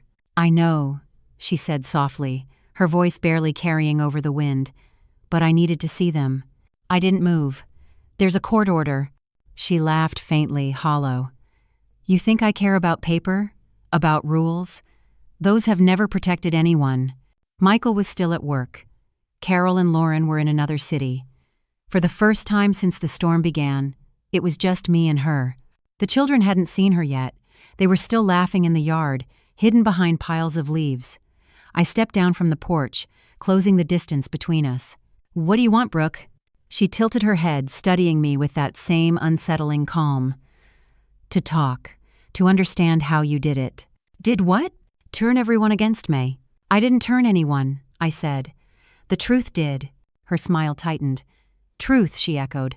"Your favorite word. You think you're some kind of saint, don't you? The noble mother who saved her son, the grandmother who rescued her grandchildren. But you're no savior, Helen. You're just a lonely old woman who can't stand being forgotten." Her words were sharp, precise. They landed where she wanted them to, but this time they didn't pierce. They only brushed against scars that had already healed. "I may be old," I said evenly, "but I'm not lonely. Not anymore." Her eyes flicked toward the sound of laughter. "So they really do love you now, my children." "They always did," I replied. "They just weren't allowed to show it." For a moment, something flickered in her face. Grief, maybe, or regret. But it vanished as quickly as it came. "You think you've won," she said. "But you haven't. You've only delayed what's coming." "And what's that?" "Time," she whispered. "Time will take you. You'll grow weaker, slower. One day you won't be able to protect them, and when that day comes, they'll see what you really are, a controlling old witch who stole their mother." Her voice trembled then, a crack in the mask. "You can't take that from me, Helen. I gave them life." I took a step closer, meeting her eyes. "Yes," I said softly, "you gave them life, but you forgot to give them love." For the first time, she flinched. Behind us, I heard the screen door creak. Aiden stood there, frozen, his rake slipping from his hands. "Mom?" Brooke turned sharply, her mask shattering into something raw and desperate. "Aiden! Baby, come here. Mommy just wanted to see you." He didn't move. "Please," she said, her voice breaking. "I'm sorry for everything I said. I didn't mean to leave. I just needed time." I turned to him gently. "Go inside, sweetheart. Call your father." "No!" Brooke shouted, her voice cracking. "Don't listen to her. She's the reason everything fell apart." The children had stopped laughing. Chloe and Leo appeared beside Aiden, their eyes wide, their small faces pale. "Mom," Chloe whispered. "Why are you crying?" Brooke's composure crumbled. She dropped to her knees in the dirt. "Because I miss you," she sobbed. "Because I messed up. Because I still love you." The children stood frozen, torn between love and fear. I took a slow step forward. "Brooke," I said gently, "you need help. The kind I can't give. The kind you've refused for too long." She looked up at me, eyes blazing through tears. "You think I'm crazy, don't you?" "No," I said softly. "I think you're lost." For a heartbeat, silence fell. The only sound was the rustle of leaves in the wind. Then a car pulled up behind Michael's truck. He must have flown home after Aiden's call. He got out, his face pale, eyes locked on her. "Brooke," he said carefully. "You can't be here." She rose slowly, wiping at her face, her voice trembling. "I just wanted to see my children, to explain." "Not like this," he said. "You need to leave." Her expression hardened again, anger overtaking sorrow. "You all think you're so righteous. You think you've saved them from me. But those kids have my blood, my fire. You can't erase me from them." Michael's voice was steady. "We don't want to erase you. We just need peace." She stared at him for a long moment, then her gaze drifted to me. "You win, Helen," she said finally. "But remember, victories built on ruin don't last." Then she turned, got into her car, and drove away. The children stood silently on the porch, watching the car disappear. "Is she gone?" Leo whispered. "For now," Michael said quietly. I placed my arm around Chloe, who leaned into me, trembling. "She'll always be your mother," I told them gently. "And maybe one day she'll find her way back to herself. But until then, you're safe here." Aiden looked up at me then, his voice small. "You didn't yell at her." "No," I said softly. "Sometimes silence is louder than anger." He nodded, thoughtful, and took his siblings' hands. Together, they went back inside. Michael lingered for a moment, staring down the road. "Do you think she meant it, that she'll come back?" "Yes," I said. "But next time, it won't be to fight. People like Brooke, they break before they change. Maybe today was her beginning." He looked at me, half smiling. "You always see the good in people, don't you?" I sighed. "No, I just see what they could be if they'd stop running from themselves." As the sun dipped behind the trees, the world turned quiet again. The storm, it seemed, had finally spent itself. Inside the house, I could hear laughter again, small, tentative, real. And for the first time, I allowed myself to believe that maybe, just maybe, peace had come to stay. Winter came softly that year, as if the world itself decided to tread lightly around us. The first snow fell early, thin, fragile flakes that dusted the yard like powdered sugar. For the first time in a long time, the cold didn't feel lonely. It felt like quiet renewal. Life began to take shape again, slowly but surely. The children found their rhythm, the kind only safety allows. Mornings were filled with the smell of toast and cocoa, the sound of laughter echoing down the hallway. Aiden joined the local soccer team. Chloe discovered a love for piano, her fingers learning to turn silence into melody, and little Leo spent his afternoons in the backyard, watering the small apple tree that had somehow survived autumn's chill. The house that had once felt like a refuge during chaos now felt like home again. Michael, too, began to change. The exhaustion that had clung to him for years finally lifted. He took a new job at a smaller firm, closer to home, one that didn't drain his spirit the way the last one had. Every evening he'd come home in time for dinner, something he hadn't done since his 20s. Sometimes I'd watch him through the kitchen window as he played soccer with Aiden or taught Leo how to ride his bike. I'd remember the little boy he used to be, the one who would fall and scrape his knees but always stand back up, determined to keep going. That boy was still in him after all, just buried under years of someone else's control. One evening, while washing dishes, I heard Chloe playing in the living room. The soft, uncertain notes of "You Are My Sunshine" floated through the air. The melody wavered but didn't falter. It was imperfect, fragile, and utterly beautiful. I stood there, hands in soapy water, tears slipping silently down my cheeks. It wasn't sadness this time. It was release. Later that night, after the children went to bed, Michael joined me on the porch. The snow had begun again, soft flakes swirling in the porch light. He handed me a cup of hot tea and sat beside me. "Peaceful, isn't it?" he said quietly. "It is," I replied. "Almost too peaceful. I keep waiting for it to vanish." He smiled faintly. "You've spent your whole life waiting for storms, Mom. Maybe it's time to let yourself enjoy the calm." I looked at him, studying the man he'd become, the lines around his eyes, the steadiness in his voice. "You've changed," I said. "Maybe," he said. "Or maybe I just stopped living in survival mode." We sat in silence for a while, watching the snow blanket the garden. The apple tree stood tall now, its bare branches reaching upward like a promise. After a while, Michael spoke again. "Do you think she'll come back?" I took a slow sip of tea before answering. "She already did, in her own way. People like Brooke, when they lose control, they either destroy themselves or learn from the ashes. I don't know which path she'll take." He nodded. I got a letter from her last week. My head turned sharply. What did it say? He hesitated, then pulled a folded paper from his coat pocket. She's in therapy. Court ordered, but she says she's going voluntarily now.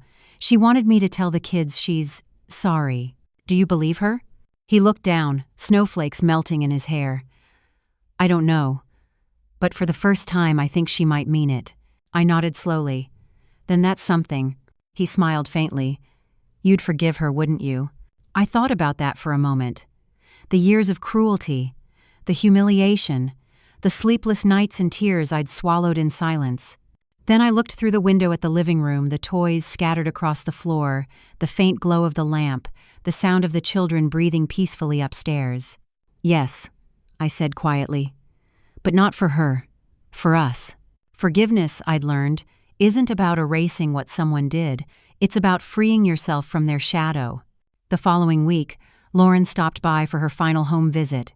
The custody case was officially closed. Brooke's visitation rights would remain supervised until further notice.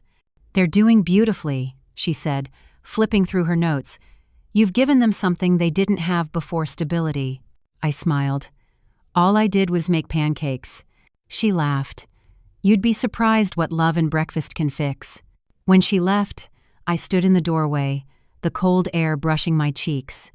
It struck me then how far we'd come from fear to peace, from survival to living.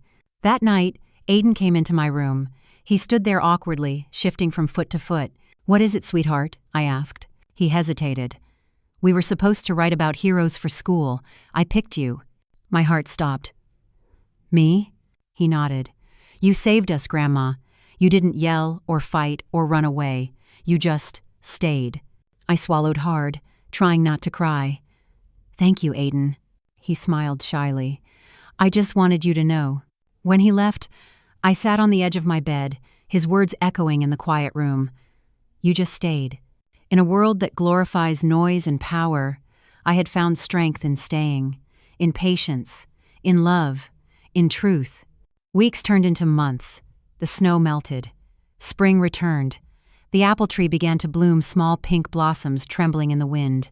Every morning, Leo would run out to check its progress, his excitement contagious. One afternoon, as we all sat in the garden, Michael turned to me. You know, Mom, he said softly, I used to think you were the strongest person I knew. Now I know you're also the gentlest. I smiled. Those things aren't opposites, you know. He nodded. I do now. The children laughed as petals fell around them, swirling like tiny blessings. Chloe played her little song again on a keyboard we'd brought outside. Aiden chased Leo between the trees. And as I watched them, my son, my grandchildren, the life that had somehow grown from so much pain, I realized that healing isn't about erasing the past. It's about learning to live with its echoes until they turn into music. The years that followed drifted by like gentle tides, quiet, steady, and mercifully calm. The storms that once tore through our lives had finally run their course, leaving behind something rare and sacred, peace that didn't need to be earned anymore. The apple tree in the backyard grew tall, its branches thick and alive, heavy with blossoms in spring and fruit in autumn. Every year, Leo would insist we take a photo beside it. So we can see how much taller it gets, he'd say, though it was really all of us who'd been growing, just not in ways a photograph could capture. Aiden turned 16 that year. He had his father's quiet determination and my husband's steady eyes. I watched him grow into himself, less afraid, more certain. Sometimes, he still flinched at sudden anger, but the fear faded faster now, replaced by something Brooke had never taught him: resilience. Chloe, sweet Chloe, found her voice in music. Her piano filled the house every evening, soft, graceful, healing.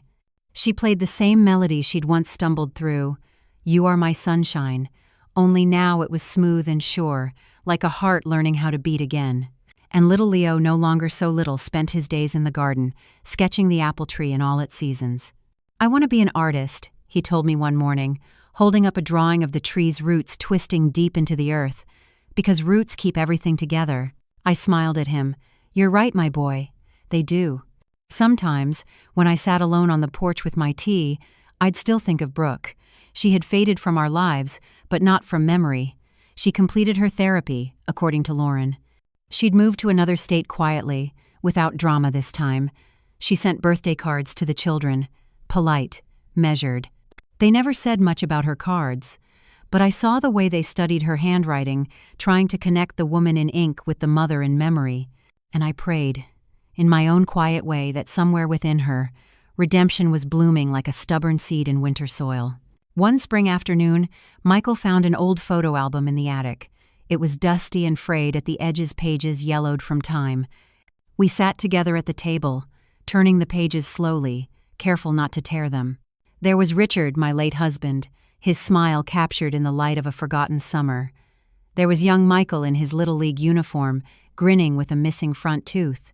And then, near the back, a photo I hadn't seen in years, me standing in front of Lincoln Elementary surrounded by children, chalk dust on my hands and sunlight on my hair. "You look happy," Michael said softly. "I was," I replied. "I always was, even when it was hard.